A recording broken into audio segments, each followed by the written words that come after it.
Assalamualaikum warahmatullahi wabarakatuh. Selamat sore semuanya. Sore, waalaikumsalam warahmatullahi wabarakatuh. Kita bertemu lagi di segmen Operasi Teks yang kesekian kalinya bersama komunitas teman baca.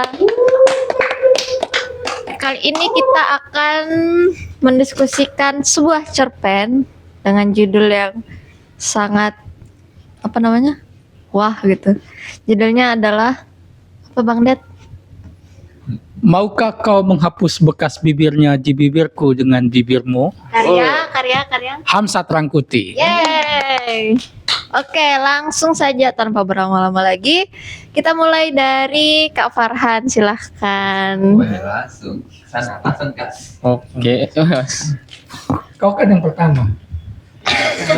jadi sebenarnya kalau karyanya Hamzat Rangkuti saya baru pertama kali ini yang saya baca yang ini. Maukah kau menghapus bekas bibirnya di bibirku dengan bibirmu. Dan setelah membaca tadi pagi, saya suka sebenarnya dengan cerpen ini karena dia itu singkat, cuman menurut saya lengkap gitu. Karena kan akhir-akhir ini saya lumayan sering membaca cerpen. Dan setelah saya membaca kalau dari teks ini, saya melihat cerpen ini mirip-mirip cerpennya Seno. Oh, oke. Ya, adalah kemiripan gitu. Akhir-akhir ini saya sedang membaca yang cerpennya Seno yang tebal itu. Dan awalnya ini saya kirain kalau cerita ini ya udah cerita tentang orang yang akan dieksekusi mati di situ gitu. Saya tidak tahu kalau itu adalah cerpen di dunianya mereka, dan itu adalah cerpen hasil tulisan seorang dosen. Itu kan karena sangat bagus dia menggiring kita gitu pas di sini tuh. Dia membuat kita tuh, membuat pembaca mengira kalau semestanya ya sudah di sana gitu. Tapi pas dia sudah selesai di sini kayak masih adakah bekas darinya di bagian lain tubuhmu yang harus kuhapus dengan bibirku.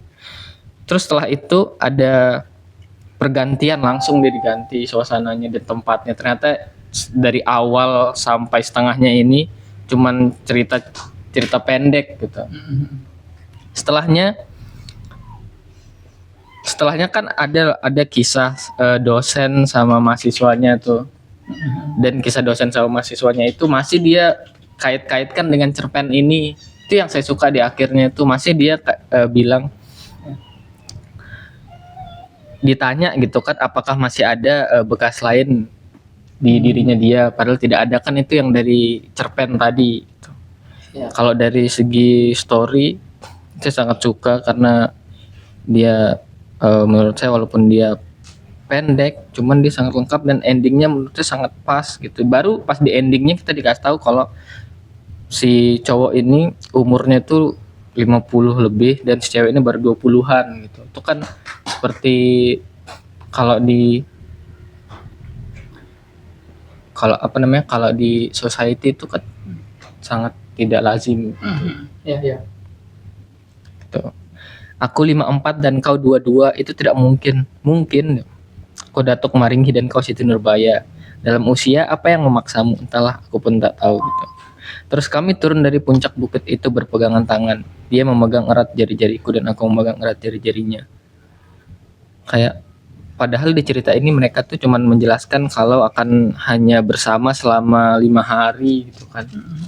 Cuman masih dikaitkan dengan cerpen yang tadi. Jadinya di cerita ini dari awal sampai akhir ini tidak jauh-jauh dari kisah si cerpen yang tadi diceritakan itu tentang maukah kau menghapus bekas bibirnya di bibirku dengan bibirmu. Dan saya sangat setuju juga kalau cerpen ini judulnya seperti magnet gitu. Kan banyak juga yang bilang, karena sangat pas gitu. Dari awal dengan melihat judulnya saya tidak bisa menebak cerpen ini seperti apa sih isinya. Cuman setelah membaca tadi dari awal sampai akhir dia sangat ringan dan sangat mengalir gitu. Dan mungkin ada pesan yang ingin disampaikan oleh penulis gitu, bahwa walaupun usianya berbeda itu tidak masalah selama mereka berdua setuju-setuju saja. Ya, kayak aku. Ya. Oh, Bang Det mungkin akan bercerita panjang nanti. Betul juga ya. Aduh. Nah, gitu. Dan saya sangat suka yang awalnya yang pada saat dia ini apa sih dia tadi ini pekerjaannya yang untuk membawa berita gitu ya. Pakai Ya, kamera gitu. ya. Saya suka di cerita pas itu dan dia bertemu si cewek ini, cewek yang mau mengeksekusi itu. Cerita yang itu saya suka sampai ternyata cerita itu saya kira memang sudah habis di sana. Dan setelah dia berhenti, kemudian langsung lompat dia ke dunia yang sekarang gitu di situ. Begitu saja sih menurut saya ini. Tapi ada yang kurang ini nggak sama kamu, kayak bukan kritik sih, yang secara subjektif kamu merasa masih kurang apa gitu.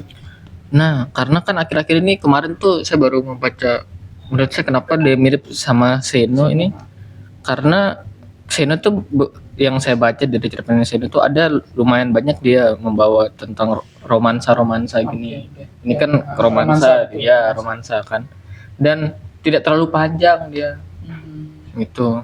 Jadi cocok buat kamu ya. Cocok. Halo, Bung Rudi. Iya.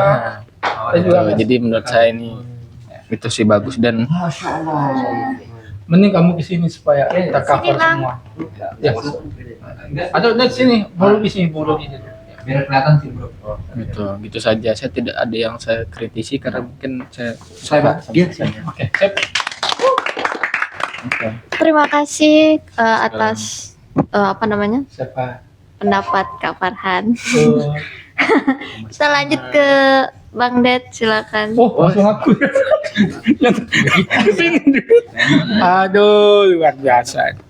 Oke, terima kasih Kakak Aura selaku moderator.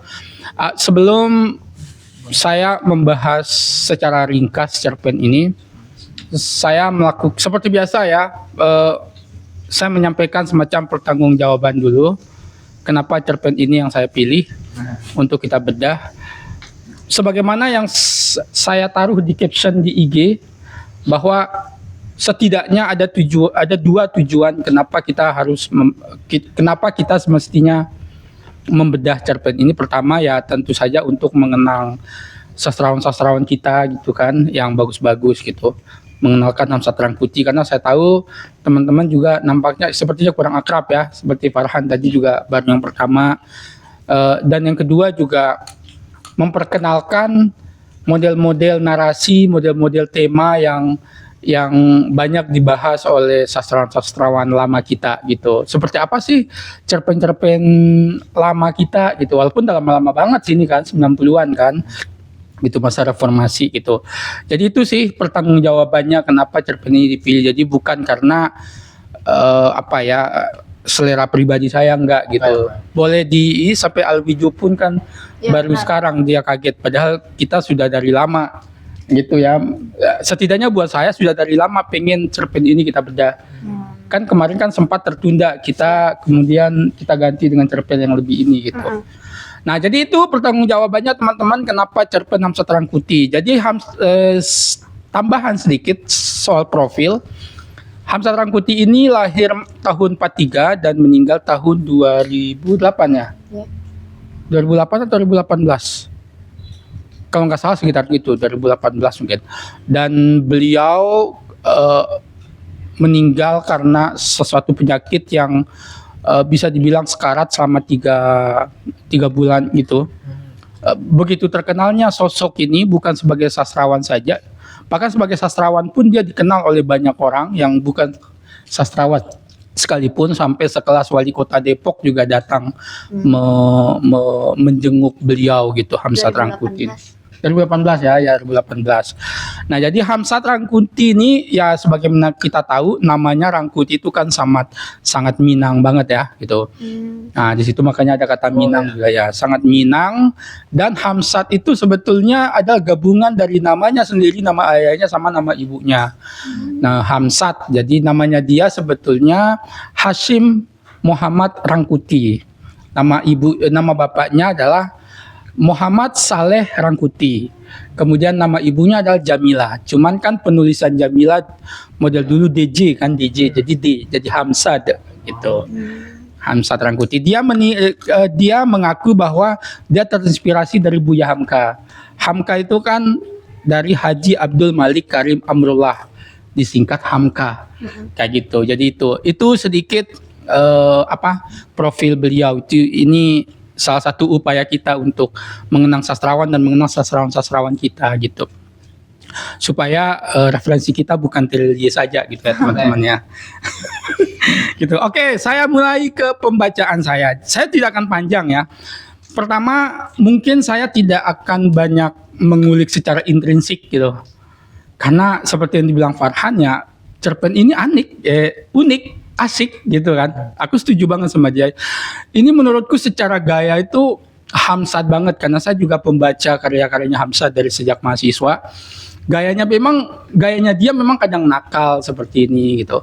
Di luar dari itu dia sangat suka dengan tema-tema sederhana, khususnya masyarakat urban perkotaan gitu. Jadi dia banyak menampilkan soal rel, soal lampu merah, apa kayak gitu ya, rel kereta api gitu. Jadi masyarakat yang hidup di sekitar rel kereta api itu yang diangkat gitu, masalah-masalah itu.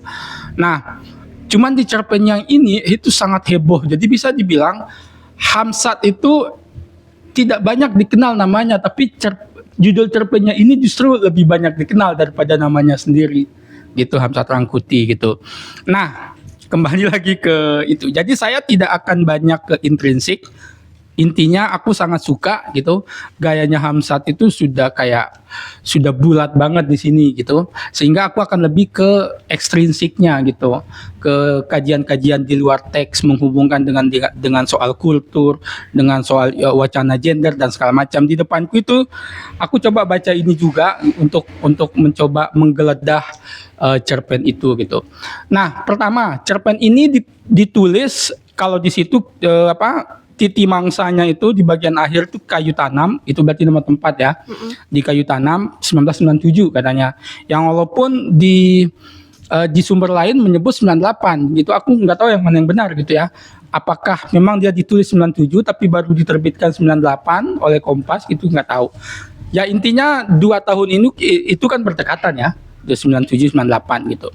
Jadi kenapa aku perlu menyebut tahun ini, karena 97 kita perlu memahami sebagai tahun reformasi 97-98.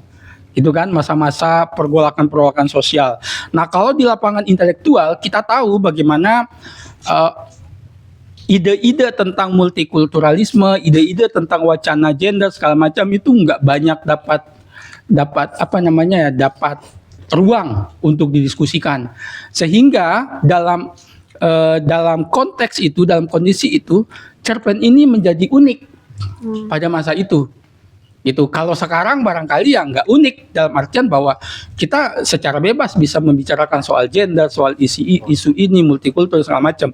Tapi tahun 97-98 tidak seperti itu kondisinya. Jadi cerpen ini unik pada masanya. Kenapa kemudian banyak dia dibicarakan, banyak didiskusikan, ada perdebatan, ada apa segala macam gitu. Nah, aku sudah menyebut ke soal gender dan multikulturalisme ya. Pertama, latar cerpen ini kan sebetulnya di Minang ya. Di Minang gitu. Dan Minang kita tahu di sana kan kuat sekali kan tradisi, apalagi yang berkaitan dengan tradisi keislaman. Gitu ya, kuat banget. Tapi di sini justru dia menghadirkan sesuatu yang erotis, yang sensual, tubuh dieksploitasi, gitu ya. Tapi kita justru merasa tidak terjebak ke dalam erotisme semata. Jadi ini bukan sebuah cerpen yang mengeksploitasi secara kasar, secara negatif. Gitu, soal tubuh gitu. Tapi dari tubuh itu ternyata bisa kita dekati pakai semiotika, misalnya bahwa dia adalah tanda yang bisa kita tarik maknanya ke hal-hal yang sifatnya kultural, kayak gitu kan. Misalnya, kenapa sih si perempuan ini bela-belain harus sebelum dia mati harus ada orang yang menghapus bekas bibir seorang laki-laki dengan bibir lelaki lain? Itu kan bentuk ketergantungan tuh, secara simbolik. Jadi itu permintaan yang sifatnya erotis itu sebetulnya adalah cermin dari kebudayaan di mana mencerminkan kondisi perempuan itu seolah-olah selalu tersubordinat, selalu membutuhkan laki-laki. Kenapa sih? Maksudnya tidak ada pilihan lain. Ya udah kamu mati aja. Kenapa harus ada laki-laki lain yang harus menghapus bekas bibir itu? Nah itu kan sebetulnya bentuk apa ya? Bentuk ketergantungan subordinasi istilahnya kalau di dalam bukunya Maxwell Faki. Jadi kan ada 5 gitu manifestasi ketidakadilan gender kan. Yang pertama adalah marginalisasi, kemudian subordinasi, kemudian stereotype. Perempuan kan paling sering kan stereotype, kemudian kekerasan dan beban kerja berlebih perempuan. Nah di sini saya ngambil salah satu itunya di subordinat. Jadi ketergantungan perempuan ke laki-laki itu bisa dilihat dari situ gitu. Terus belum juga persoalan penggunaan istilah-istilah barangkali kayak stereotype ya. Stereotype juga mungkin ada juga di sini. Bagaimana si laki-laki, si tokoh aku, walaupun sebetulnya ini cerita di dalam cerita ya.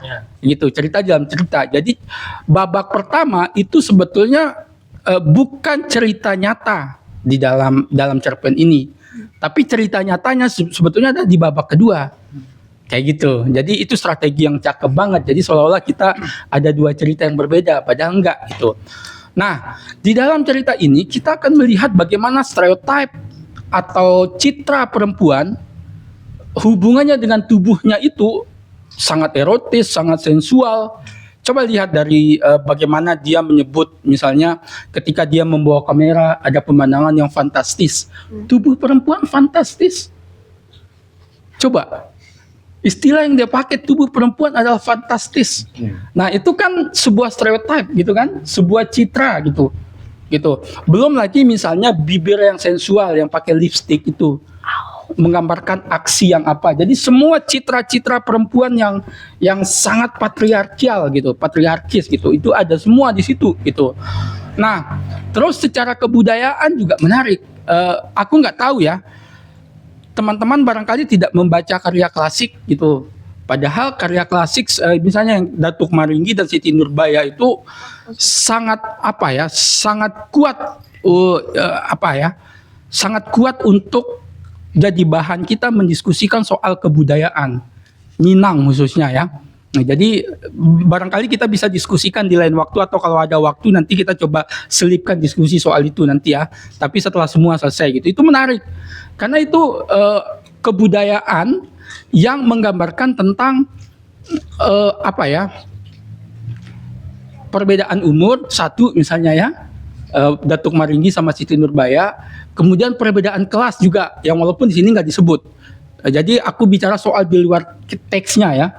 Jadi cerita yang dia maksud sini Siti Nurbaya dan Datuk Maringgi itu hanya soal perbedaan usianya, tapi cerita lain yang menarik adalah perbedaan kelasnya.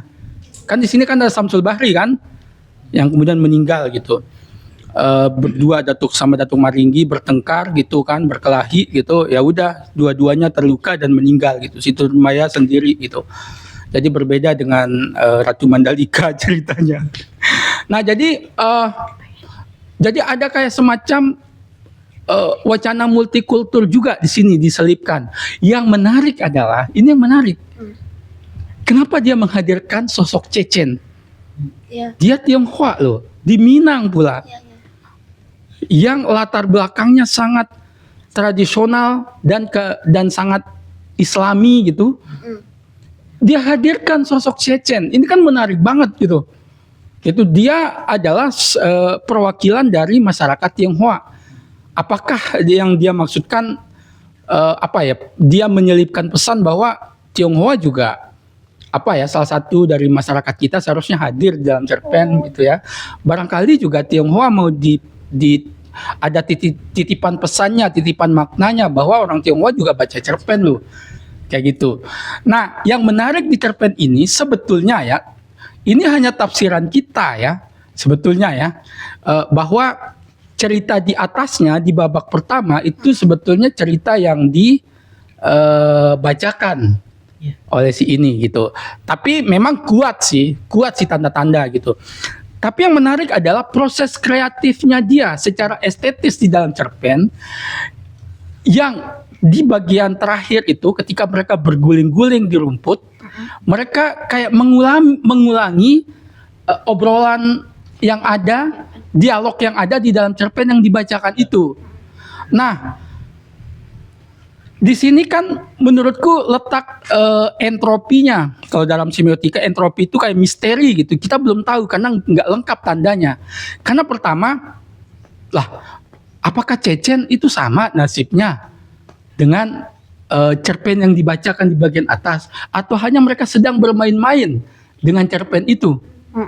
Nah, itu menurutku bagian estetis dalam sebuah cerpen yang membuat kita sebagai pembaca merasa gitu, ada ruang kosong yang dibiarkan misterius menjadi entropi dalam bahasa semiotika itu, yang membuat kita semakin menikmati itu kayak gitu. Jadi menurutku seperti yang dibilang Farhan tadi, memang secara teknis, secara intrinsik aku sudah nggak ada. Ya mungkin masih bisa digali ya, tapi bagi aku ini sudah beres banget. Aku sangat menikmati, kayak ini jenis cerpen, dan memang Hamzat Rangkuti, kalau teman-teman baca cerpen-cerpennya yang lain itu, dia selalu mampu berupaya membuat kita kayak, bentar, nasibnya si ini nanti gimana? Nasibnya si ini nanti gimana gitu. Selalu seperti itu gitu. Nah, ini pun seperti itu. Gitu kan, jadi kita harus menyelesaikan satu kali gitu. Tapi kalau kita periksa lebih dalam, ada proses-proses kreatif yang cakep banget gitu. Yang bagian itu kan barangkali ya, kemungkinannya ada pembaca yang akan langsung menyimpulkan bahwa si Cecen ini orang yang nasibnya juga sama dengan cerpen yang dibacakan di babak pertama. Padahal nggak ada tanda-tanda yang mengarah ke situ. Yang menjadi masalah mereka kan soal umur saja, dan etnis mereka yang barangkali tidak bicarakan dengan di dalam teks. Tapi kita sebagai pembaca secara ekstrinsik akan melihat, sudah beda usia, beda etnis pula, yang barangkali juga beda agama karena Tionghoa gitu loh. Jadi gitu. Jadi menurutku ini kaya banget gitu. Secara intrinsik, secara eksekusi, secara teknis, penulisan ini sudah beres-beres banget. Dan secara ekstrinsik, kita kaji dari kajian gender, multikulturalisme itu dapat juga gitu. Yang walaupun secara kritik ya mungkin ada juga gitu, karena si tokoh laki-laki ini kan kayak mencerminkan sosok stereotip seorang laki-laki melihat tubuh perempuan gitu. Cuman menariknya adalah yang natural ternyata bisa kita tarik ke yang kultural. Itu bibir, permintaan untuk menghapus bekas bibirnya dengan bibir laki-laki lain itu ternyata menjadi cermin kultural subordinasi perempuan yang ternyata selalu bergantung kepada laki-laki. Padahal kan seharusnya ya bisa saja si perempuan itu nggak usah bergantung, jadi perempuan mandiri, nggak usah dihapus ya. Ya udah, putus mata rantai itu. Tapi kan mau kamu menghapus bekas bibirnya dengan bibirmu, itu secara kultural kita bisa baca bagaimana perempuan akan selalu tersubordinasi dengan laki-laki. Karena hanya untuk menghapus masa lalunya ternyata harus dengan laki-laki juga. Kayak gitu teman-teman. Makanya kenapa aku secara subjektif aku sangat suka cerpen ini gitu. Jadi aku ya sebagai pembaca cerpen yang nggak canggih-canggih amat juga belum bisa masuk ke kritik. Aku sangat menikmati cerpen ini karena kaya sekali dengan wacana gitu. Seperti itu teman-teman. Terima kasih. Saya kembalikan ke Aura.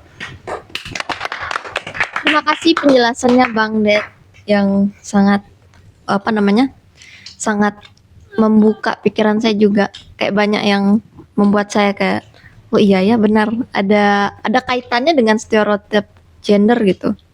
Dan itu menarik sekali, dan barangkali teman-teman juga punya pendapat lain. Kita langsung dengar saja dari Padia mungkin. Ya, silakan. Iya kan Padia soalnya Oh iya. Oke, boleh. Supaya dia mempersiapkan analisa terbaik. Benar, soalnya kan dia ini banyak concern sama isu-isu perempuan gitu. Barangkali gitu. Kita tunggu nih. Dia kan sangat benci laki-laki. Siapa bilang tidak mau benci? Astagfirullahaladzim. Ya, gitu kita langsung ke abang di sebelahnya boleh? Bang? Iya. Iya boleh saya. Aku baru baca sekali soalnya. Ya, langsung. Oke, Assalamualaikum warahmatullahi wabarakatuh. Waalaikumsalam. Dikit aja sih sebenarnya. Bukan apa-apa. Soalnya tadi dijelaskan sama Kang Deddy udah, wah ternyata udah apa namanya lengkap sekali menurut saya. Malahan baru tahu kalau segitu ininya gitu cerpen ini. Saya kira cerpen ini sekedar oh kayak gini kayak gitu aja sebenarnya. Jadi setelah dengarnya Kang Deddy tuh oh ternyata banyak sekali yang disampaikan di cerpen ini gitu. Kayak satir-satirnya gitu. Keren sih. Dari judul sih pertama saya bagus sekali sih menurut saya. Dari penggunaan judulnya sama katanya. Ya. Ya, sama penggunaan katanya tuh keren sih. Salah satunya tuh yang saya suka di katanya itu angin mempermainkan ujung rambutnya, dia bilang. Mempermainkan ujung lengan bajunya. Saya kira, wah, ini cerpen kayak puitis sekali bahasanya gitu. Tidak seperti cerpen-cerpen yang sederhana menceritakan kayak sesederhana mungkin gitu. Itu sih. Sama saya lihat di sini juga seperti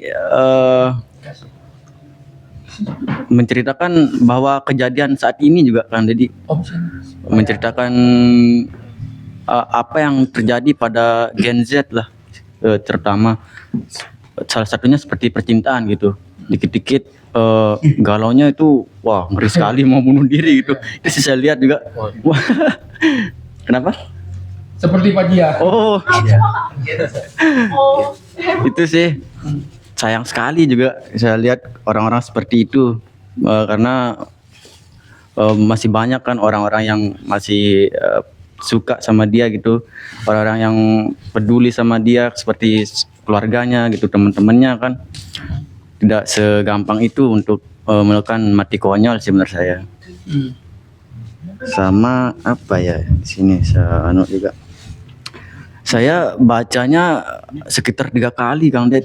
Wih. Iya, maksudnya berulang gitu. Saya kayak apa sih sebenarnya ini kayak gitu masih bingung gitu. Ya. Kayak penasaran seperti kayak Kang Deddy itu. Oh, penasaran sini gitu. Iya. Oh, harusnya Masukkan ke barak. ya. Tukang masuk ke barat. Iya itu sih. Jadi perlu beberapa kali saya baca karena ada bagian-bagian yang kurang lengkap sebenarnya saya kan. Makanya saya berulang bacanya kayak percakapannya tuh di bagian dia mau bunuh diri tuh saya belum tahu dia tuh bunuh diri karena dia itu ditinggalkan, diselingkuhkan atau apa gitu. Itu yang belum saya tahu. Tapi kan yang saya lihat dia bilang kan membuang cincin itu menjadi kayak clue menurut saya. Clue sih. Jadi dia ini masih baru tunangan atau udah tunangan. Itu sih menurut saya. Jadi makanya saya baca beberapa kali terus masuk ke bagian 2 itu kayak beda lagi sih menurut saya kayak masih bingung gitu. Makanya tadi dengar Kang Deddy itu oh jadi gini gitu. Gitu sih. Sama apa ya? Baru kepikiran. Ya cincinnya itu baru kepikiran. Sama dia itu kok kayak Kang Deddy juga tadi bilang kenapa dia harus menghapus bibir itu dulu gitu. Kenapa dia enggak mati aja gitu langsung kan segitu ininya gitu. Rumitnya dia mau sekedar bunuh diri gitu. takut. Iya, kayak dia masih ragu buat bunuh diri. Jadi saya lihat apa sih yang mau disampaikan di sini gitu. Itu yang masih coba saya cari tadi. Dari itu aja sih mungkin Kang Ded. Oh, keren. Harus ada dia lupa baca buku mungkin ya. Apa? Cara bunuh diri yang Oh iya, cara bunuh diri tutorial. yang baik dan benar ya. Lanjut aja ke Fikri. Efek Fikri, ayo reaktif. Solawat. Takbir. kosong. Oke. Itu suka Kalau boleh jujur saya berkumis. untuk baca cerpen ya nggak sebanyak teman-teman yang lain ya. Enggak lah. Nah tapi memang betul setuju juga saya tentang judul dari cerpen milik Hamzat Rangkuti. Maukah kau menghapus bekas bibirnya di bibirku dengan bibirmu. saya awalnya melihat pas baca itu mikir kalau scene pertama itu itulah scene yang membuat orang sangat tertarik gitu. Ternyata itu adalah scene di dalam novel si dosennya itu gitu kan. Istilahnya ada cerita di dalam cerita lain gitu. Tapi memang perkara cinta ya. Aduh. Berat dari profesor. Perkara cinta ya memang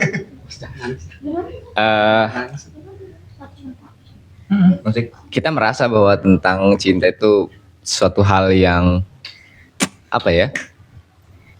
penuh dengan kegundahan lah. Makanya si cerpen ini sangat baik istilahnya memberikan kita gambaran tentang seberapa jauh sih sebetulnya kita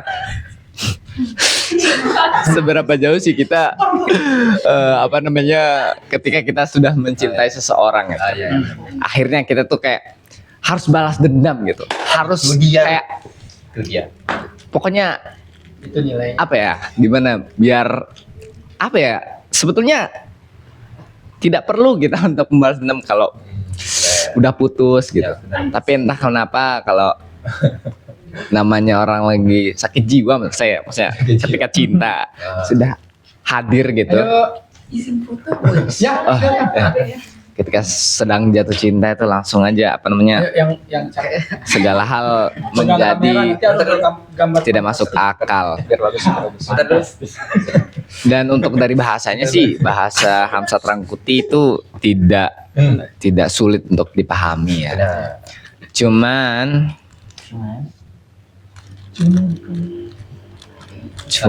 dalam ini enggak lah. Cuman paling saya melihat nggak tahu ya, saya kan nggak sering berkonfrontasi dengan cerpen-cerpen yang istilahnya menurut saya vulgar ya kayak gini, maksudnya shoot gitu.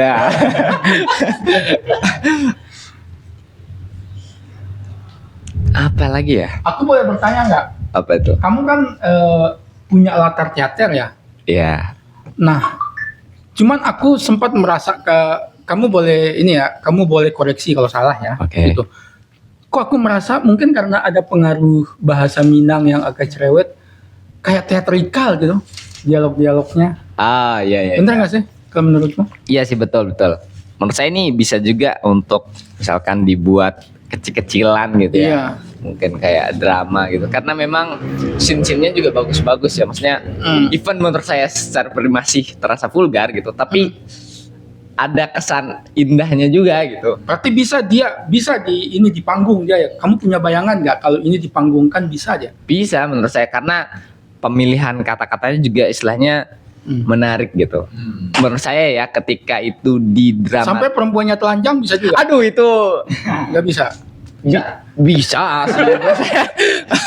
Di luar negeri. Saya bingung lah kan kalau di Indonesia kayak gitu tabu ya, tapi kalau di luar negeri itu hal yang menurut saya sih lumrah ya, biasa aja sih gitu. Oke. Tapi kalau seandainya mau ditampilkan menurut saya sih akan sangat bagus. Tapi kembali tidak semua orang akan mengiyakan itu gitu. Tapi menurut saya tetap bagus, istilahnya itu telanjang itu kan maksudnya itu simbolik ya. Betapa dia desperate dengan sakit hatinya gitu. Betapa dia sangat perlunya koneksi dengan si lelakinya gitu sih. Ya memang perkara cinta guys, itu suatu hal yang sulit, berat dan membutakan. Ya paling itu aja sih saya.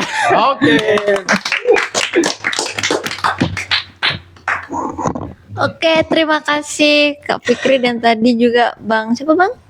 Bang Rudi. Oke. Kita lanjut ke Bang Ariel, silakan Bang Ariel. Halo, selamat sore. Sore. Jujur ini bukan pertama kali aku baca cerpen ini. Aku bacanya dari sudah lama sekali, dan kemarin waktu di share aku senang banget dan membaca ulang lah cerpen ini, dan ada beberapa hal yang aku temukan gitu yang aku nggak ngeh sebelumnya. Tapi itu nanti. Yang malah menyadarkanku satu hal itu waktu Bang Det menghubungkan dengan konteks kultural gitu. Kalau teman-teman tahu prosa atau cerita panjang dari Minang itu, dia tuh selalu punya tema yang sama. Itu tentang seorang pemuda yang menolak budaya, pergi ke Jakarta dan melakukan pembuktian diri, istilahnya. Di sini itu kebalikannya. Ada orang tua dalam tanda kutip pergi ke Minang gitu. Jadi itu kan sesuatu yang berkebalikan kan. Makanya aku malah kepikiran tadi jadinya. Terus itu yang pertama. Terus yang kedua, aku baru sadar bahwa ternyata kedua cerita dalam cerpen ini bertema tentang perpisahan. Keduanya. Betul. Yang pertama itu tentang perempuan yang mau berpisah dengan seseorang di masa lalunya atau pasangannya gitu. Makanya dia buang cincin tadi. Tapi sebelum dia membunuh dirinya, dia mau melepas semua tentang si laki-laki itu. Nah, ya jejak-jejaknya. Tapi di cerita kedua itu mereka pasti akan berpisah. Nah, dan kebalikannya justru dia mau membawa ibaratnya kayak kenang-kenangan gitu. Dan ciuman itu tuh, kenapa cerita yang kedua itu sangat begitu romantis? Karena aku rasa ada urgensi bahwa cerita ini akan berakhir gitu. Karena mereka akan berpisah nih. Jadi aku rasa romantisnya di situ gitu. Terus yang ketiga adalah gaya bercerita. Gaya berceritanya, aku suka banget baca cerpen-cerpen yang tidak mengikuti pola cerita yang diajarkan oleh guru sekolah gitu. Maksudnya memulai dari latar belakang terus segala macam. Tapi ini kan ada gayanya dan dibagi dua gitu kan. Yang paling unik aku baru ngeh kemarin gitu. Ada bagian yang tiba-tiba naratornya berubah. Sudut pandangnya. Jadi tiba-tiba tidak dari sudut pandang orang pertama ke Kita gitu ya. iya, tiba-tiba jadi kita dan aku kamu gitu tiba-tiba gitu. Dan itu sebenarnya kan ganjil ya. Iya. Ganjil, tapi keganjilan itu malah melibatkan pembaca ke dalam ceritanya. Benar. Dan Setuju. akhirnya kan kita bertanya kan, kan kalau misalnya kita ukur dari penilaian standar gitu, otomatis ini salah. Iya kan? Maksudnya kok bisa naratornya berubah gitu? Maksudnya sudut pandang narator kok bisa berubah gitu? Tapi dalam konteks ini justru kekuatannya ada di situ. Gitu. Benar. Itu sih yang paling aku suka dari gaya berceritanya si Hamzat Rangkuti. Paling itu. Terima kasih. Ada hal baru gitu. Iya benar. Lanjut Kak Sibat. Oke, selamat sore semuanya. Sore. Oke, ini kedua kalinya saya membaca cerpen ini. Di cerpen sebelumnya saya baca di teks fisik ya, sebelum menghilang Nggak tahu di mana. dari land ya. Dipinjam. Menghilang dari rak ini tiba-tiba kemana gitu. Kemarin saya lihat Alwijo yang baca. Ya. Jangan-jangan Oke, untuk cerpen ini sekali lagi saya mendapatkan kesan yang di akhir ya. Pertama ketika membaca judulnya, maukah kamu menghapus bekas? Aku justru suka di soal kata bekasnya ini ya. Ya, jadi bekas ini membekas. Bekas ini membekas di saya sebagai pembaca. Jadi saya akan mengulas sedikit subjektif soal cerpen ini. Pertama soal bekas itu. Soal cerita nih, cerita pertama, bagian pertama dan bagian kedua. Barangkali teman-teman ada yang berpikir bahwasanya ini bagian yang walaupun dalam satu cerita tapi menghadirkan dunia yang berbeda gitu. Waktu yang berbeda gitu. Satu diceritakan, satu dijalankan gitu. Nah, menurutku ini bagian yang tak terpisahkan. Ketika yang tidak memisahkan menurutku itu ucapan si dosen.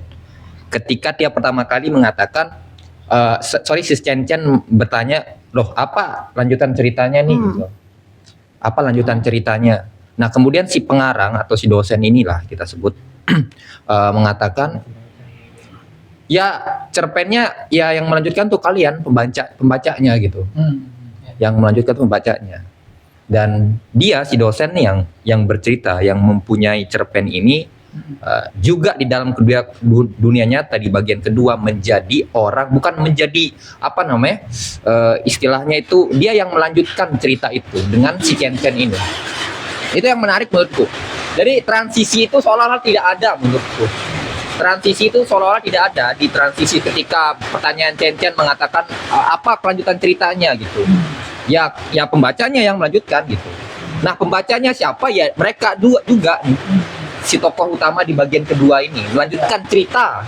Si lanjutan cerita ini apa gitu. Dan itu kan mengalir seolah-olah tadi si Farhan bilang ini ada keterkaitan gitu, cerita di dunia nyata dengan di dunia fiksinya di dalam cerpen ini gitu. Tapi menurutku ini jadi bagian satu kesatuan gitu. Jadi ketika si pertanyaan itu diajukan gitu, setelah itu cerita itu berlanjut ke mereka gitu. Jadi tokoh utamanya di cerita sebelumnya. Nah, ini juga yang akan saya bahas di soal kedua yang menurut saya bekas itu, kata bekas itu. Kata bekas itu kemudian membekas ya di pembaca terutama begitu. Ada keberulangan menurut saya. Ya bebas kita menafsirkan ya. Ada keberulangan cerita di cerita pertama fiksi dan di cerita kedua yang dijalankan seperti dunia nyata gitu. Nah, ini kan kayak mengulang menurut saya, mengulang sesuatu gitu. Tentang apa namanya, tentang menghapus bekas bibirnya itu pun kita mendapat penegasan tentang maukah kau menghapus bekas bibir itu. Biasa di sini jadi apa gabung. Kamu kalau hatikan, hati, ya untuk kami kirimkan ya. Enggak apa-apa kamu lagi. Yuk hatinya. Silakan. Ya lanjut. Aku menyukai keberulangan soal kata bekas ini. Bekas ini di kemudian kita tahu pertama-tama itu kan di awal cerita ya. Si perempuan yang mau bunuh diri bilang mau meminta tolong untuk menghapus bekas bibir itu. Kemudian di bagian kedua itu juga ada pengulangan kata yang sama oleh si Chen kepada si dosen ini gitu. Nah, kita sebagai pembaca juga ada satu bekas. Yaitu bekas apa? Bekas pengalaman kita membaca cerita itu. Jadi ini ada keberulangan begitu dari cerita fiksinya, kemudian cerita nyata yang sebenarnya fiksi juga begitu kan. Jadi kita nganggapnya ada semacam pembedaan gitu, yang cerita awal itu cerita fiksi, kemudian setelah cerita fiksi itu kejadiannya nyata, tapi sebenarnya itu kan fiksi juga gitu kan. Iya. Fiksi juga begitu. Nah, kita pun yang membaca jadi seolah-olah ada yang membekas dan itu kita ikut dalam cerita itu. Menurut saya ada keberulangan, ada paradoksal di sana. Yang menurut saya itu keberhasilan dari Hamzat Rangkuti membuat cerita yang sederhana banget. Menurut saya tidak butuh upaya yang terlalu keras begitu untuk memahami kata-kata diksi-diksinya yang dia sederhana banget, kata-kata sehari-hari begitu. Nah ini, tapi lepas dari itu teman-teman semua menurut saya makna kalau kita mau sebagai pembaca yang mencari makna itu kayaknya bisa-bisa saja gitu, banyak makna yang bisa kita dapatkan. Tapi menurut saya lepas dari pencarian makna gitu, saya hanya menikmati cerpennya gitu, tidak untuk bersusah-susah mencari makna, karena sesederhana kita membaca cerpen ini begitu, ada bekas yang tidak bisa terhilang. Menurut saya ketika kita membaca buku ini seperti yang dialami oleh tokoh-tokohnya dalam cerpen yang kesulitan menghapus bekas orang yang dia cintai tanpa ada yang menghapusnya terlebih dahulu. Menurut saya itu. Terima kasih teman-teman. Silakan. Kamu sedang baca? Ya, Bang Zik. Lanjut Bang Ziki. Udah selesai ini katanya. Hah? Oke, sebelumnya terima kasih.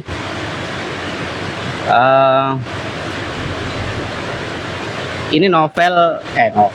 Ini cerpen pertama yang saya baca dari karyanya Hamzat Rangkuti. Dari judulnya itu sudah mengajak, itu sangat menarik dari judulnya gitu ya. Kayaknya setiap orang yang baca judul ini pasti akan ada keinginannya, pasti mau membaca gitu dari judulnya gitu, sangat menarik. Maukah kau menghapus bekas bibirnya di bibirku dengan bibirmu? Itu. Nah, pertama kali saya baca novel cerpen ini dari paragraf pertamanya, terus itu ada hal-hal yang membuat kita penasaran, apa nih, kenapa nih kok gitu. Nah, kayak gitu. Dan dari bahasanya juga sangat enak dan sangat bisa kita nikmati, sangat bisa menggambarkan situasinya, dan kita memang benar-benar diajak, bisa banget masuk ke suasananya. Jadi kita ndak ngawang-ngawang kemana, jadi benar-benar kita bisa masuk ke dalam ceritanya. Walaupun ini singkat ya, dia ndak terlalu panjang gitu kan ceritanya, tapi kita bisa masuk gitu. Itu. Terus yang menarik dari teks di awal ini ada kata, tolong ceritakan sebab apa kau ingin bunuh diri. Dia menanyakan 2 kali sebab, kenapa sih dia mau bunuh diri gitu. Dan terulang lagi nanti, tolong ceritakan sebab segalanya biar ada bahan untuk ditulis gitu. Dan dia bertanya lagi gitu loh, untuk apa sih dia bunuh diri gitu. Cuma dia tidak menjawab, tapi dengan ini perlakuannya gitu ya, dari cincinnya apa semua dia buka dan dia mau buang gitu. Itu menarik. Terus ketika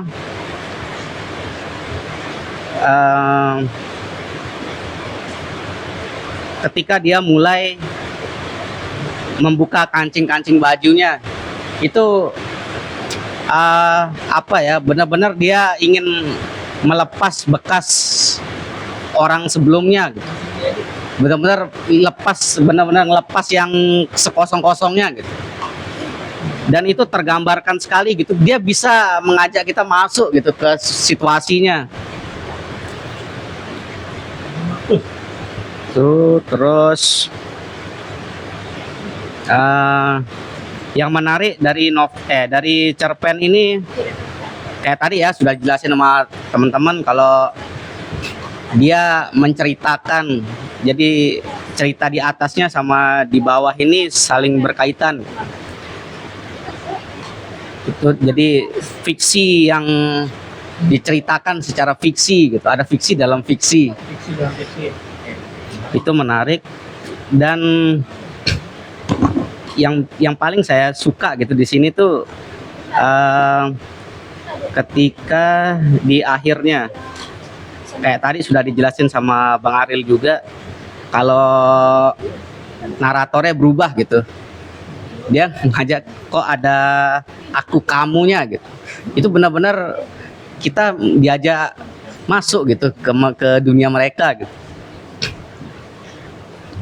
Dan kalau secara ekstrinsik gitu ya, ngelihat cerpen ini, karena latarnya di Padang, di Minang, saya selalu melihat cerita-cerita yang berbau Padang, Minang tuh kenapa harus selalu ada dermaga laut, ada kapal gitu kan. Misalnya kayak di Marah Lusri kan, dia ada scene-scene di dermaga, pergi di dermaga, menunggu di dermaga kayak gitu.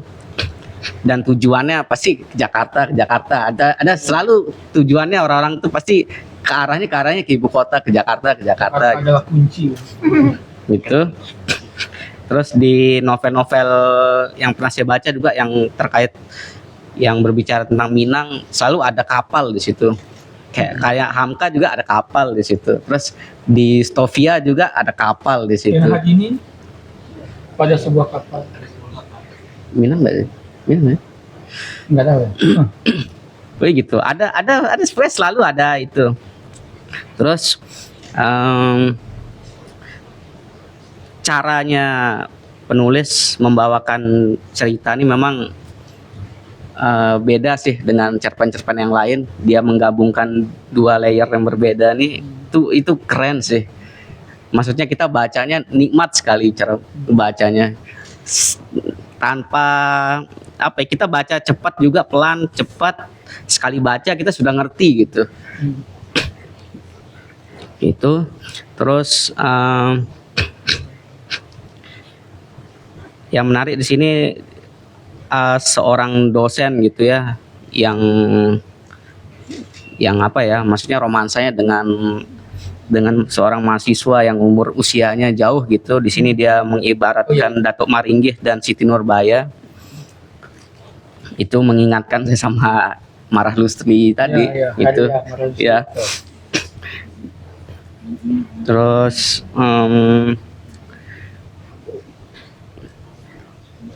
yang paling menarik saya di sini ada satu kata yang tentang bekas gitu. Sama kayak Siba tadi. Suka dengan bekas-bekas juga. Bekas dalam artian gini ya, kita setelah baca ini memang ada bekas, ada bekasnya gitu. Ada hal yang membekas. Di sini pun kalau dari cerita ini, bekas itu apakah bisa dihilangkan dengan bibirnya atau bekasnya itu tidak dihilangkan gitu loh. Maksudnya di sini kan si bapak ini, apakah dia mau menghapus bekas bibir itu besok setelah dia ke Jakarta atau enggak gitu kan? Itu menarik karena di sini dia ada bilang dia akan menjadikan suatu kenang-kenangan gitu ya. Apakah itu jadi bibir sentuhan bibir terakhirnya buat dia? Itu sih yang membekas di kita gitu sebagai pembaca setelah baca ini. Kelanjutannya apa? Tapi kelanjutannya kayak gimana ya jelasinnya, banyak spekulasi gitu. Sama yang menarik di sini kayak kata Bang Ded juga, nama cewek ini Chen Chen, jelas itu Tionghoa. Kenapa dia tidak menggunakan tokoh Padang di sini gitu loh, tokoh Minang, tapi dia menggunakan orang Tionghoa dan ini orang Jakarta gitu. Sama sekali bukan penduduk sana gitu. Yang mungkin dalam tanda kutip orang Tionghoa ini mungkin tinggal di sana gitu kan. Tapi bukan, maksudnya orang Minang itu kadang dia kan masih budayanya yang Islami, terus kalau nikah kan mereka antar sesama gitu loh. Iya kan? Maksudnya harus sama-sama Minang gitu loh.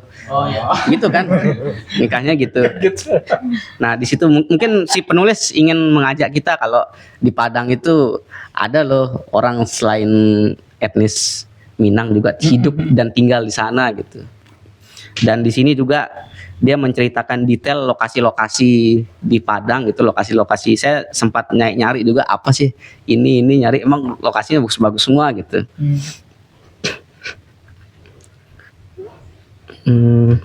Mungkin itu aja sih dari saya. Sangat menarik sekali cerpen ini. Oke, terima kasih. Terima kasih Bang Ziki. Boleh dengar penjelasan Pak Dia sekarang? Oh, aku itu kan belum. Oh. Astagfirullahaladzim. Seru pasti nih. Dengar. Jangan gitu. Jangan berekspektasi lebih. Selamat sore semuanya. Ayo. Semangat dulu, semangat. Assalamualaikum. Semangat. Jangan. Tepuk semangat. Oh, bentar saya foto. Nanti bisa minta 2-3 foto ya. Semua ada. Semua ada. Ya itu kan bahasa basi. Oh. Dia 23. Iya ya. Lanjut. Ya. Bukan ngeblank aku. Ya. Oke, jadi aku membaca ini sekali kebetulan. Aku baru pertama kali juga baca cerpen ini dan membaca karya beliau. Jarang banget aku ngebaca cerpen. Kalau nggak di-share sama teman baca. Terus aku pas pertama kali baca cerpen ini karena mungkin sekali baca gitu, jadi kayak pas bener aku mempermasalahkan notice tuh di bagian tengah yang tiba-tiba dia ada percakapan si Chen perempuan ini tiba-tiba kayak, lah, oh ini dia menceritakan kayak ada dua ini yang berbeda. Ternyata kan aku pikir pas dia lanjut itu ini lanjutan cerpen yang di atas atau ini lanjutan dialog dua orang yang tadi si Chen dan si penulis itu. Ya kan penulis atau siapa itu? Lupa aku dari situ ya. Menurutku apa ya yang aku mau bilang tadi lupa. Cerpen ini sangat absurd dari judulnya yang aku lihat, absurd banget dari maukah kau menghapus bekas bibirnya dari bibirku dengan bibirmu. Awalnya aku takut baca karena aku masih anak-anak kebetulan. Masih anak-anak. Dosa nggak ya aku baca ini? Tapi ternyata aku enjoy gitu. Bahasanya tuh nggak ribet, nggak yang perlu mikir banget, santai. Aku nggak tahu dia tuh gaya bahasanya gimana, tapi sepanjang aku membaca tuh aku kalem aja gitu. Walaupun gimana pun suasananya mau bunuh diri atau apa, tapi kayak suasana bacaan melihat titik pulau hitam kayak senja, dia tuh selalu membuat ini suasananya tegang tapi tetap kalem. Dengan si cewek ini mau bunuh diri tapi tetap kalem aja gitu, cara bahasanya nggak ada yang ekstrim yang gimana menurutku. Terus aku mau ngambil pesan dari sebuah yang tadi bekas banyak yang notice bekas. Kalau aku ngambil pesannya tuh kayak ini seorang perempuan di negara kita gitu, setiap perempuan yang sudah rusak misal akan sulit banget diterima oleh lelaki gitu. Sama kayak di sini kayak ngerasa kenapa dia ingin bekas bibir itu dibersihkan oleh bibir laki-laki lain. Aku ngambil kesimpulan dari sana kayak ini kayak menceritakan realita di kita gitu. So, gimana seorang perempuan tuh kalau udah rusak tuh ya akan dipandang sejelek-jelek, seburuk-buruk itu oleh masyarakat kita. Sementara kalau laki-laki ya udah, kalau laki-laki mau ciuman sama berapapun orang it's okay gitu, laki-laki punya masa nakal bla bla. Sedangkan kalau di perempuan pasti kayak perempuan tidak benar akan selamanya tidak benar sampai dia mati kayak gitu di lingkungan kita yang aku notice dari sini. Makanya seperti bekas itu dia merasa kayak apa ya, dia memiliki pengharapan bahwa dia itu ingin diterima dengan masa lalu dia yang tidak baik gitu. Sama apa ya yang aku notice di sini juga itu aja sih kayaknya, karena aku ngeblank jadi mohon maaf ya. Tapi secara keseluruhan kamu enjoy gak baca? Ya seperti yang aku bilang enjoy banget karena suasananya itu kalem gitu. Menurut aku yang aku sepanjang baca walaupun se-ekstrim apapun nih, dia mau lompat, dia buang cincin, bahasa yang digunakan tuh indah gitu loh untuk menggambarkan semua kejadian per ceritanya kayak gitu. Ada nggak bagian yang kamu sangat notice yang suka nih paragraf ini? Aku paling notice itu sih perpindahan antara cerpen transisinya tuh kayak aku bilang tadi kayak lah ini lanjutan dari cerpen yang di atas kah atau lanjutan dari percakapan dua orang tersebut. Tapi tadi Bang Siba kayaknya dan Bang Ded juga menjelaskan bahwa itu tuh lanjutan, kita yang melanjutkan sebagai pembaca, yang membaca itu yang melanjutkan cerpen itu sih. Jadi kayaknya semua pertanyaan-pertanyaan aku udah terjawab oleh opini-opini yang tadi aku dengar itu sih. Sekian. Terima kasih Pak Dia. Kita ke Bang Sama.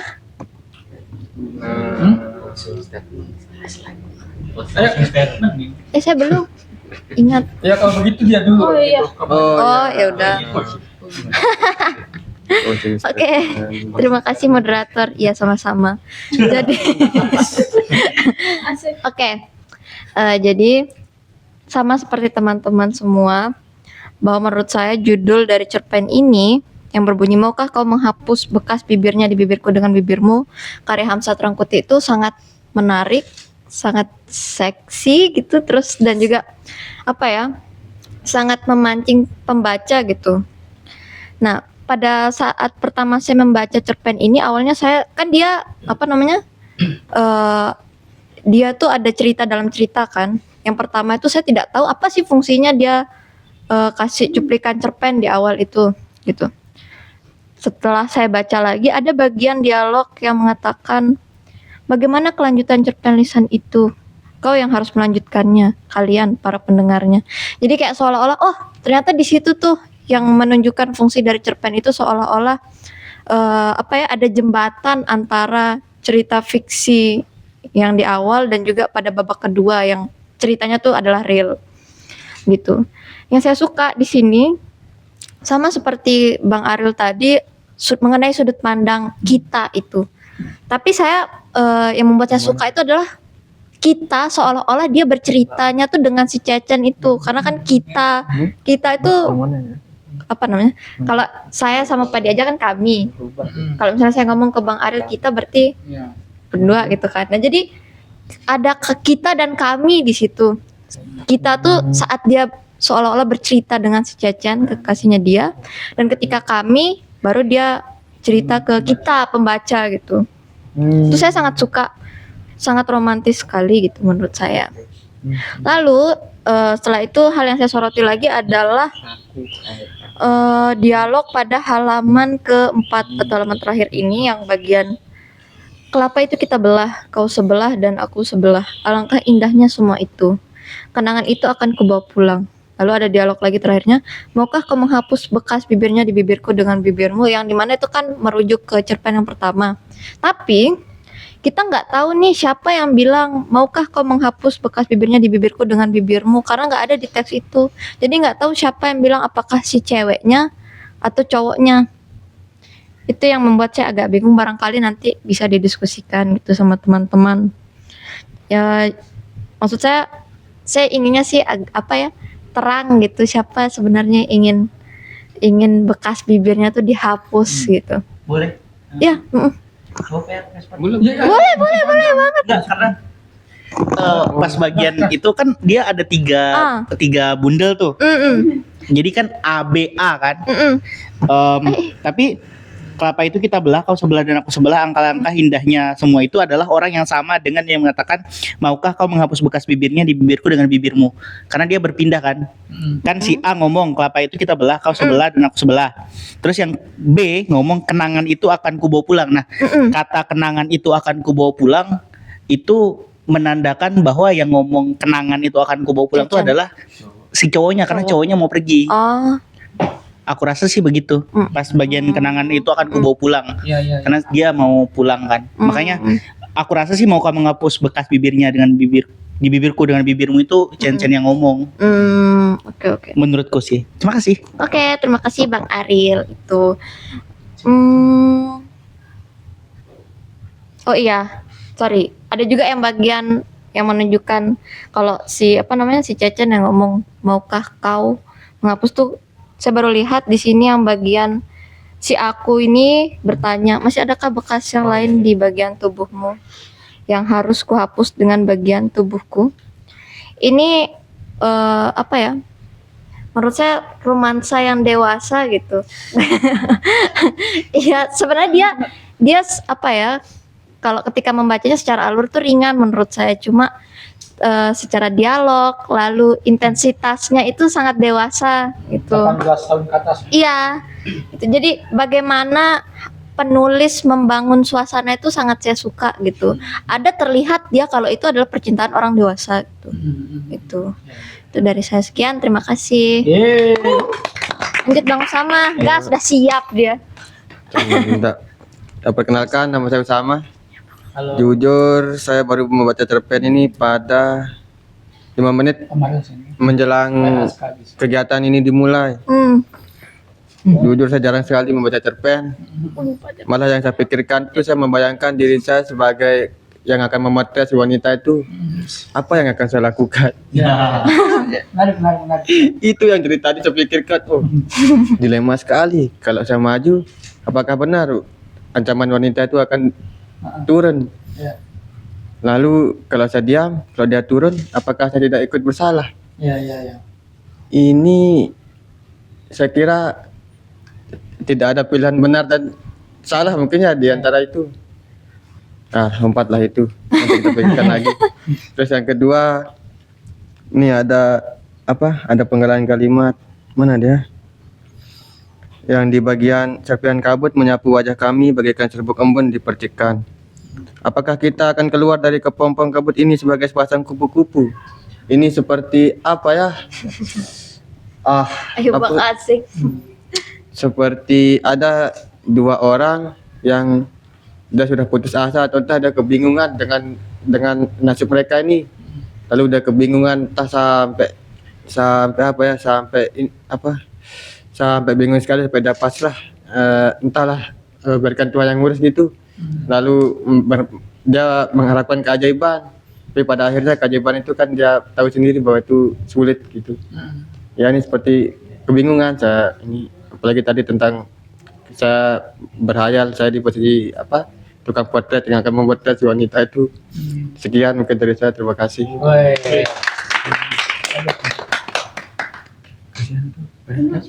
Siapa sekarang? Aska nggak apa-apa. Udah ngobrol biasa nggak apa-apa. Santai. Santai aja. Pribadi sedikit. Hai. Kesan sangat subjektif juga nggak apa-apa. Saya baru selesai baca. Iya, nggak apa-apa. Selamat sore, perkenalkan nama saya Aska. Jadi, halo Bang. Jadi cerpen ini baru saya baca ketika saya masuk ke sini, dan kesan pertama saya ketika membaca cerpen ini sama seperti kakak tadi ya bilang ini cerpen sangat absurd. Saya juga bilang cerpen ini sangat absurd dan dewasa. Banyak kata yang bilang bekas, maukah kau menghapus bekas bibirnya dengan bibirmu, ya itu kata-kata yang menurut saya sangat-sangat dewasa, dan di sana menurut saya tersirat makna yang lumayan lumayan nakal.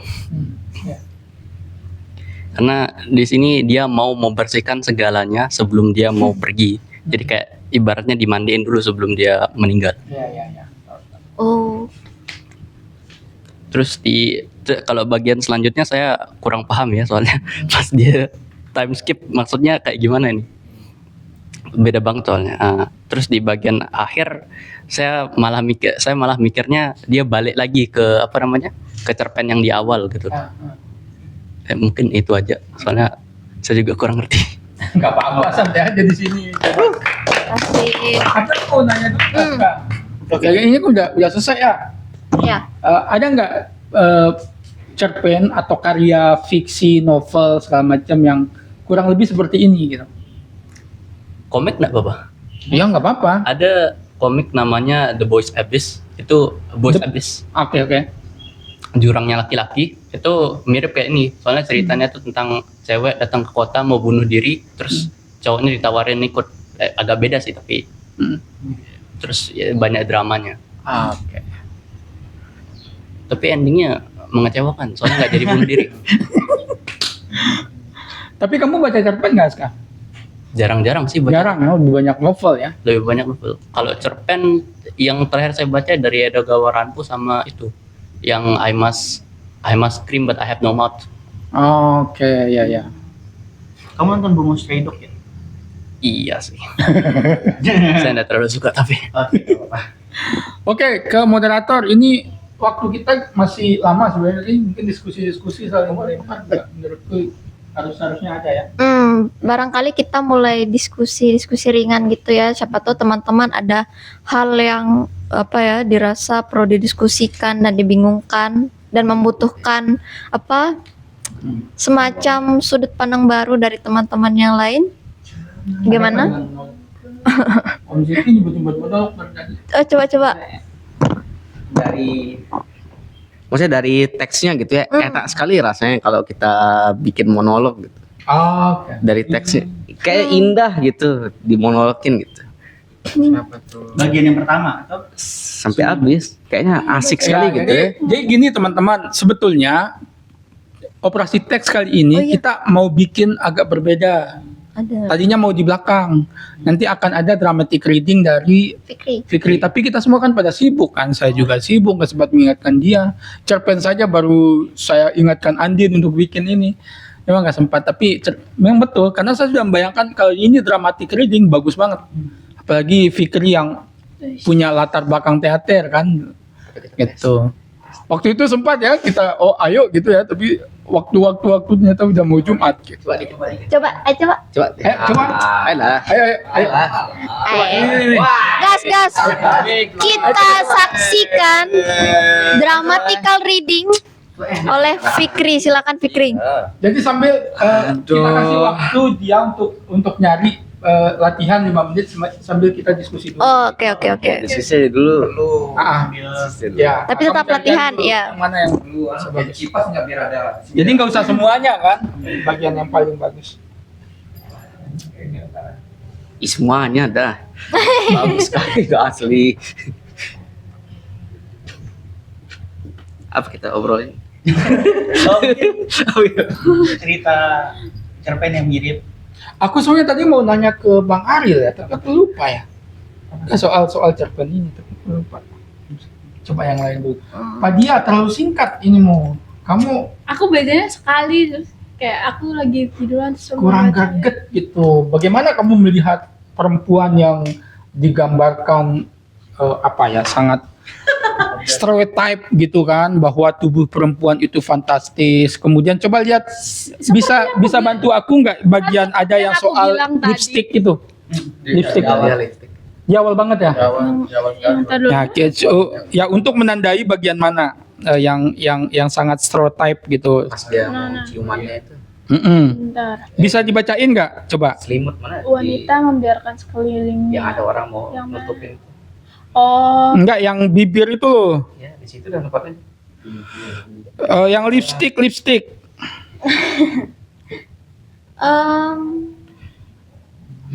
Untuk kita bisa mendanai.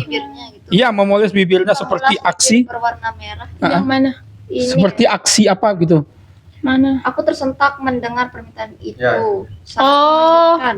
Mana di antara ya? Dan rasanya tak masuk akal diucapkan blablabla. Oh, itu kan. Cermati wajahnya dalam lensa kamera yang mendekat, pemulas bibir berwarna merah tembaga Terus? dengan sentuhan warna emas Ya. memoles bibirnya, menyiratkan gaya aksi untuk kecantikan seulas bibir. Tuh.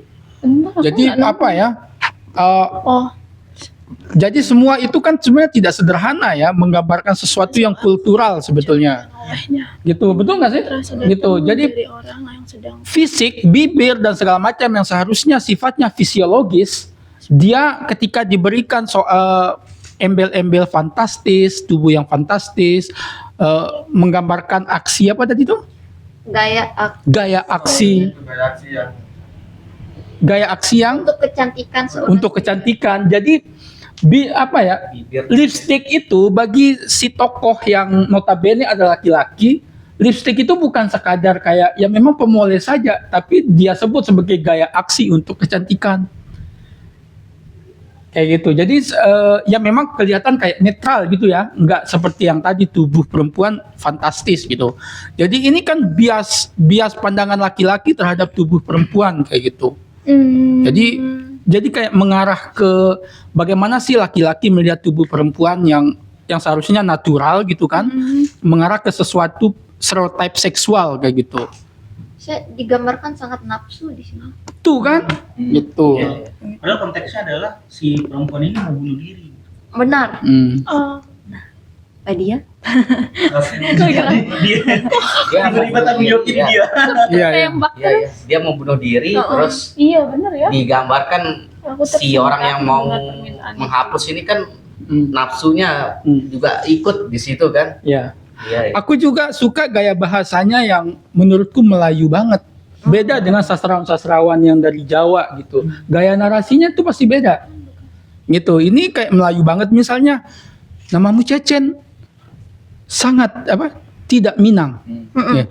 Itu kan sebetulnya sangat tidak Minang. Itu kan kayak bukan bahasa Indonesia yang bisa kita pakai gitu kan. Tidak nama Iya. seorang Minang. Kemarin ada fun fact yang orang Ferry Irwandi kayaknya ngomong masih soal Minang dan bahasa Melayu gitu, yang ke Minang-Minangan. Ferry Irwandi itu sempat ngomong kalau misalnya waktu dia baca Madilog itu jauh lebih mudah daripada orang lain, karena dia merasa struktur kalimat yang dibikin di Madilog itu adalah struktur bahasa Minang. Oke. Itu sih aku pikir kan kadang ada kedekatan kita dengan struktur bahasa ya, dan bahasa kan bukan cuman tentang kata apa artinya apa, tapi struktur kalimatnya bagaimana gitu. Makanya kalau misalnya di Aan Mansur misalnya kayak itu kan terasa sekali sebenarnya dia menulis dengan dengan latar bahasa Bugis gitu, atau Andre Hirata dengan latar bahasa Melayunya gitu. Kayak misalnya gini, teman-teman baca bukunya Felix Nesi yang Orang-orang Letimo dengan baca bukunya perempuan yang menangis perempuan yang menangis kepada bulan hitam. Iya. Dua-duanya kan tentang Nusa Tenggara Timur, tapi Felix Nesi nulis dengan bahasa Indonesia gitu kan. Dan dua-duanya pakai bahasa Indonesia dan ada logat-logat ininya kan, logat-logat timurnya. Itu berbeda dia. Karena Intan siapa yang nulis? Yang mana? Yang nulis perempuan yang menangis bulan hitam. Dian Purnama. Dian Purnama kan bukan orang sana kan. Tapi Felix Nesi orang sana gitu. Nah, struktur bahasanya itu berbeda gitu. Ketika dia membahasakan itu akan, kalau dibandingkan gitu, akan terasa bahwa oh ini berbeda nih gitu. Cara dia berbicara gitu. Itu sih mungkin orang-orang dari kulturnya gitu yang akan merasakan perbedaannya gitu. Iya. Mungkin itu. Iya ya, karena perempuan yang menangis kepada bulan hitam itu bercerita tentang kawin tangkap di NTT. Tapi seperti yang Ariel bilang, dia ditulis oleh orang Jawa ya. Ya. Yang dia dapat residensi programnya Kemendikbud itu kalau nggak salah ya. Gitu yang diberikan kepada sastrawan untuk tinggal di suatu tempat mempelajari budaya situ, kemudian dibikin novel karya. Sip. Gimana? Udah. Semuanya ini saya baca. Ya, Saya singkat-singkat. Senyaman. Ya, senyamanmu saja deh. Ya, sip. Oke. Jangan disingkat. Teman-teman semuanya bagus. kita husu ya. Saya baca semua atau saya singkat nih? Semua dah. Asli. Up to you lah, gitu ya. Betul, gimana hasilnya? Oke lah ya. Maukah kau menghapus bekas bibirnya di bibirku dengan bibirmu? Karya Hamsat Rangkuti.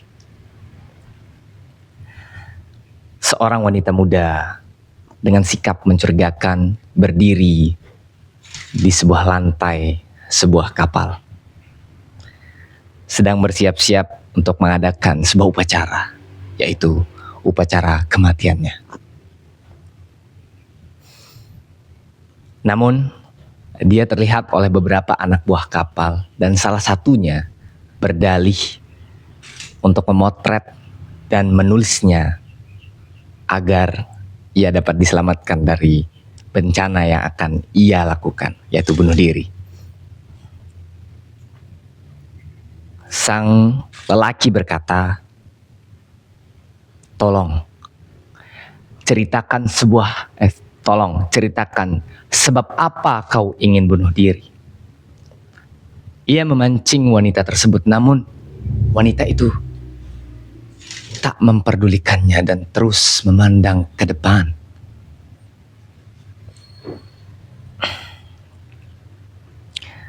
Lantas wanita itu berucap, ini darinya, sembari melepas sepatunya. Ini darinya, sembari melepas cincinnya. Ini darinya, sembari melepas kancing bajunya hingga penutup akhir tubuhnya.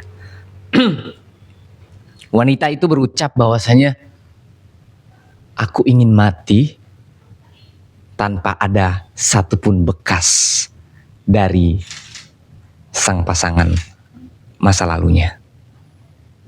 Ia berharap bahwasanya tiada lagi sisa-sisa rasa yang menempel di tubuhnya, karena segala atribut yang digunakan wanita tersebut adalah pemberian sang lelaki.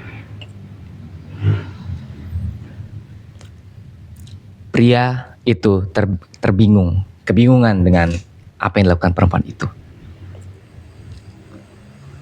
Namun perempuan tersebut memberikan jawaban yang membesarkan harapan sang lelaki. Ia berucap dengan pasrah,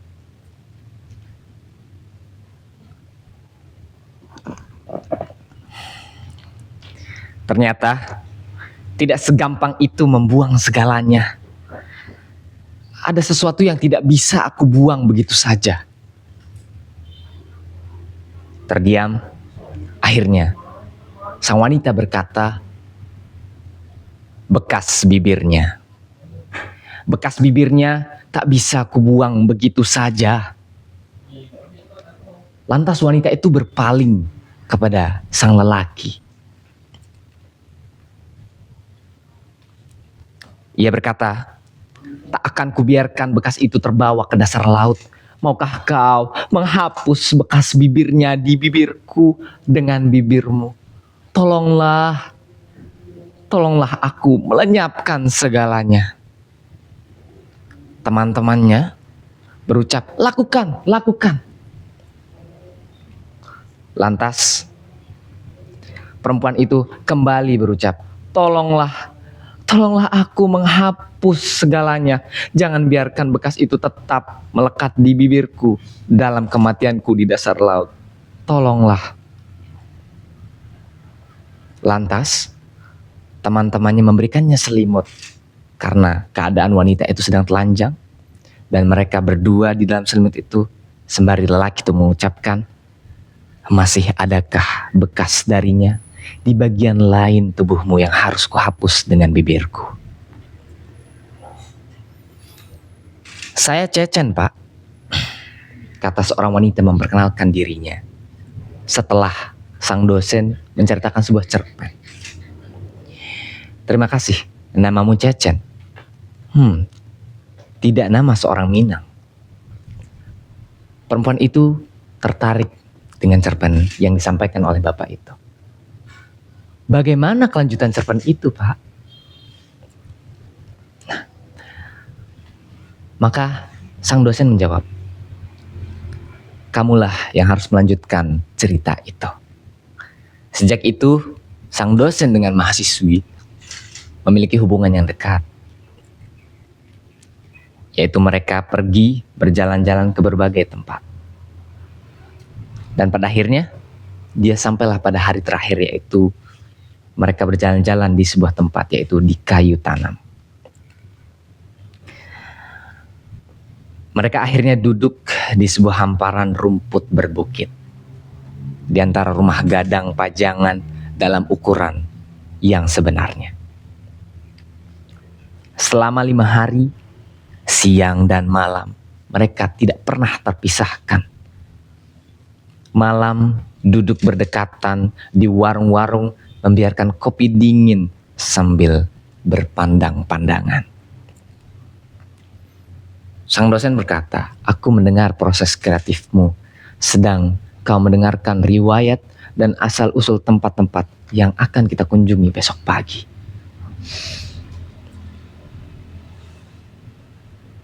Katanya, besok kau akan pulang dan aku akan kembali ke kampus. Lembah kita lihat dari ketinggian dan tempat itu sangat sunyi. Kita biarkan kera-kera mendekat dan kita tidak merasa terganggu. Kita biarkan pedagang kelapa muda itu meletakkan sebutir kelapa dengan 2 penyedot di lubang tempurungnya. Kita tidak hiraukan dia turun meninggalkan kita dan membiarkan kita berdua menikmati kelapa muda yang kau pesan. Kita benar-benar berdua di tempat sunyi itu. Kita menyedot air kelapa muda itu dengan 2 alat sedotan dari lubang tempurung yang sama. Aku satu dan kamu satu. Terkadang kening kita bersentuhan pada saat menyedot air kelapa muda. Lantas kita pun lupa yang mana milikku dan mana milikmu. Kita sudah tak menghiraukannya. Sesekali menghisap air kelapa itu menggunakan keduanya secara bergantian. Dan aku yakin hal itu kita lakukan semacam isyarat yang tak berani kita ucapkan. Kelapa itu kita belah. Kau sebelah dan aku sebelah. Alangkah indahnya semua itu. Namun kenangan itu akan kubawa pulang. Dan sebelumnya, maukah kau menghapus bekas bibirnya di bibirku dengan bibirmu? Lalu aku mendekati kepadanya. Kabut tebal datang kepada kami. Begitu tebal kabut ini, seolah kami terbungkus di dalam selimut yang basah. Tak tampak sesuatu pun dalam jarak 2 meter. Kelambu kabut itu menutup kami dan pandangan dunia. Lantas kami berguling-guling di atas rumput dalam kepompong kabut. Aku berkata, masih adakah bekas yang lain di bagian tubuhmu yang harus kuhapus dengan bagian tubuhku? Dia menggeliat di dalam kabut. Dicarinya telingaku, lantas ia berkata, tak ada bekas yang lain yang perlu dihapus, sayangku. Serpihan kabut menyapu wajah kami bagaikan serbuk embun dipercikkan. Apakah kita akan keluar dari kepompong kabut ini sebagai sepasang kupu-kupu? Dia menggeliat. Bekas ini akan kubawa pulang dan akan ada yang menghapusnya. Bagaimana denganmu? Akan kutunggu bekas yang baru di bekas yang lama darimu. Apakah itu mungkin? Mungkin. Aku 54 dan kau 22. Itu tidak mungkin. Mungkin aku Datuk Maringgi dan kau Siti Nurbaya dalam usia. Apa yang memaksamu? Entahlah, aku pun tak tahu. Kami turun dari puncak bukit itu berpegangan tangan. Dia memegang erat jari-jariku dan aku memegang erat jari-jarinya. Seolah ada lem perekat di antara jari-jari kami. Terima kasih.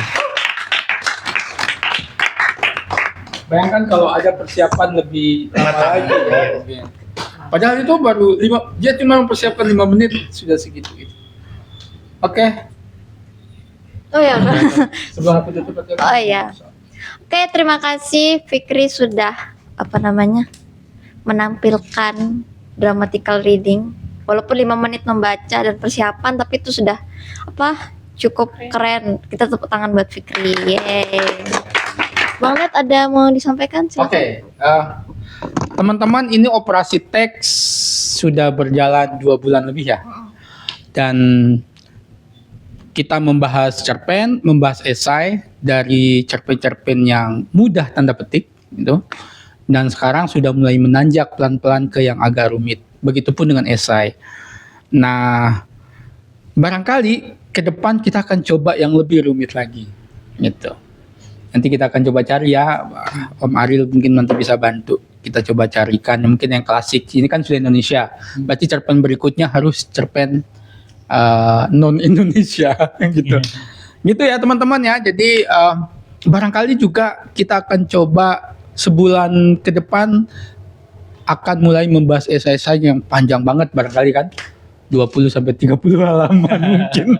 Kita akan coba. Pokoknya kita semua akan melakukan eksperimen supaya kita bisa menguji sejauh mana kita kritis dalam membaca, sejauh mana kita mendalami teks, sejauh mana kita bisa menganalisis, mengobrak-abrik struktur teks, mencari makna kembali, membangun pondasinya dengan baru gitu. Jadi kita harus berlatih gitu. Oke teman-teman, saya kembalikan ke moderator. Itu aja sih penyampaian dari saya. Oke, terima kasih Bang Dedi. Setelah kita mendengar dramatical reading dari Fikri, maka itu adalah tanda bahwa operasi teks hari ini akan segera berakhir. Kita tepuk tangan untuk kita semua. Terima kasih teman-teman yang sudah hadir dan memberikan pendapatnya masing-masing yang sangat membuka sudut pandang oleh masing-masing kita. Sekian dari saya, dari teman baca juga. Assalamualaikum warahmatullahi wabarakatuh. Waalaikumsalam warahmatullahi wabarakatuh.